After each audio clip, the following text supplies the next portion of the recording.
Го следите неделното интервју на Слободна Европа. Во него гостин е лидерот на Демократската партија на албанците Мендух Тачи. Господин Тачи, ако челници на Демократската унија за интеграција биле шпиони на УДБА, значи ли тоа дека УДБА преку она ја водеше војната за права на албанците во Македонија?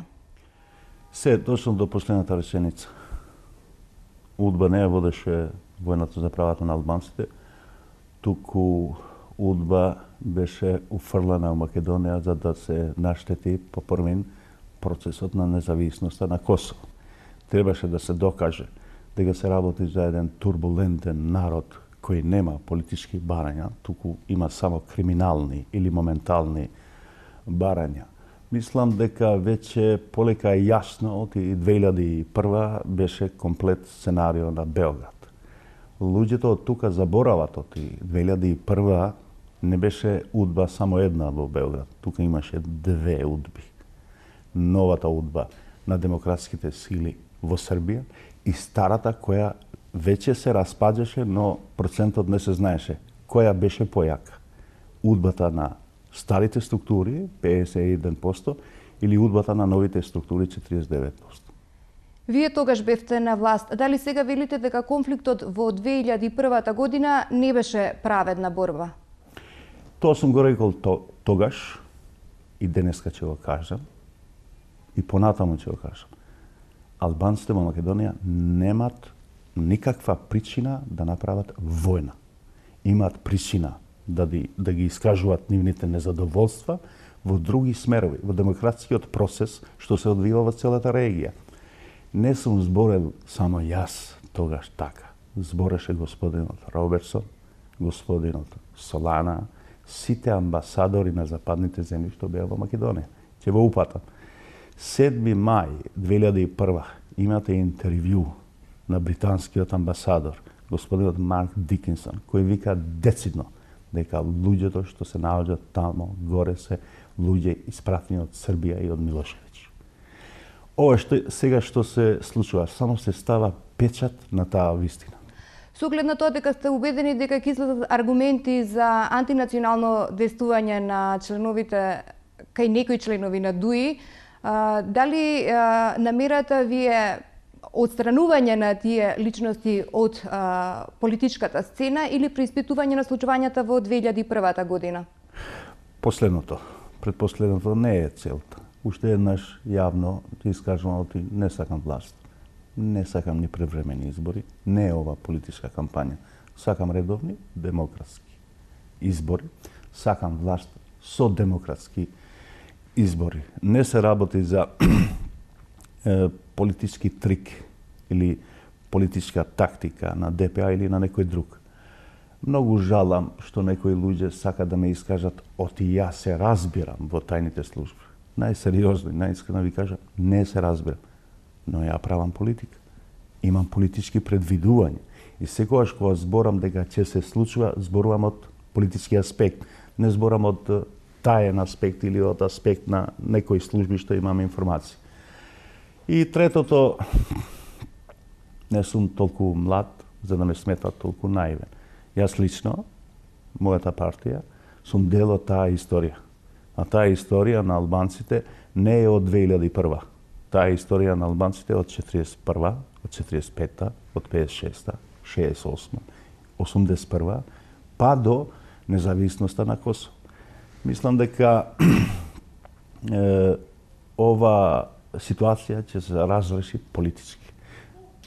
Сите тие што, не знам каков збор да употребувам, урлат дека ќе се случува нешто скандалозно, нема ништо да се случи. Албанците на најдемократски и легитимен начин ќе ги отстранат ваквите удбаши од политичката сцена. Од каде треба да дојдат докази за тврдењата за антинационални действувања во рамките на ДУИ? Од мене, од некој друг, од некој утепани, од некој што беа у затвор по 15 години, од некој што избега од албанските територии. Тоа е наша историја. Ние како цивилизирано општество, како албанци, мораме да ја гледаме вистината у очи. Мислам дека злоупотребите што сакат да ги прават другите нема да дозволат албанците да се злоупотребуваат. Тука се нивните политички воđи, интелектуалци и други луѓе што ќе дават допринос оваа работа да се расчисти политички. На политичката сцена опозицијата настојува да понуди политички алтернативи на власта и во таа смисла најавува фронтови. Какви се вашите планови? Дали сте заинтересирани да им се придружите на македонските партии од опозицијата? Тоест, точно, двете страни се опозиција и имаме заеднички цели. Но ние, како албанска опозиција, имаме и посебни цели. Нашата посебна цел е албанците во Македонија брзо, на демократски начин, да бидат во равноправен, социјален и политички и национален ранг со македонците.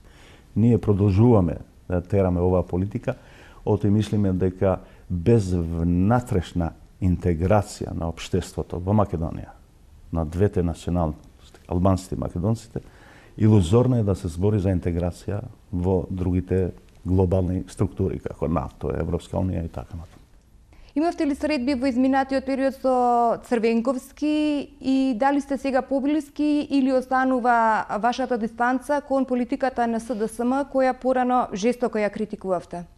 Немам емоции ни позитивни ни негативни. Јас сум политичар, со секого ќе седнам, со секого ќе разговарам. Продолжувам да ги држам тие ставови, не сум јас тој што викам од СДС е наследно или инхерентно, правно и политички од Београд.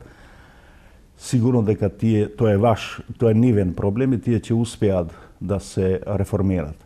Без обзир која политичка сила од страна на македонците ќе добива легитимитет, ќе ми биде легитимен партнер за диалог, за договор, за заедничко владење. Под услов да се договараме и за нашата платформа и за нашата програма. Дали планирате враќање на вашите пратеници во парламентот? Не. Иако многу е подигната фамата на враќањето на пратениците. Јас мислам дека главниот услов е да се вратиме во политичкиот диалог. Враќањето во политичкиот диалог на ДПА ќе подразбира автоматски враќање на пратениците во собранието. Тој политички диалог веќе не ни постои 8 месеци или 9 месеци. Јас и Демократската партија сносиме дел од одговорноста, но тоа е мала одговорност во споредба со владата, што има огромна одговорност зашто ние немаме политички диалог. Дали во вашата платформа за вас се најбитни националните прашања? Што со економско-социјалните теми? Мислам дека дискриминацијата на албанците тука е политичка.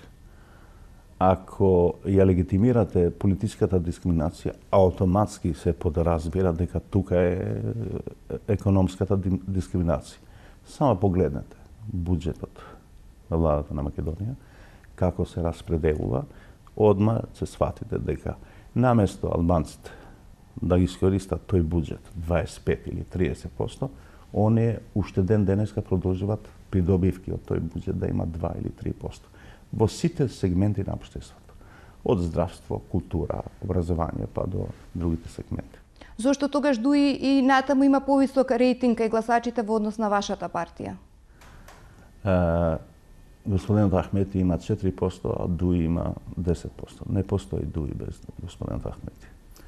За нашиот рейтинг сериозно ги сваќам работите, но нешто сакам да ви кажам. Не спаѓам во делот на политичарите кои живеат од рейтинг. И јас сум дел од тие лидери што сакам да ги разрешам проблемите, без обзир на рейтинг. Така функционира модерниот свет, така функционираат модерните лидери. Секогаш кога вие правите реформи, кога одите напред, тие се болни реформи. И сите влади или лидери што успеа на брзина нивните држави да ги водат кон цивилизираниот свет, изгубија на избор. Ви благодарам на разговорот. Благодарам. Го следевте неделното интервју на Слободна Европа. До гледање.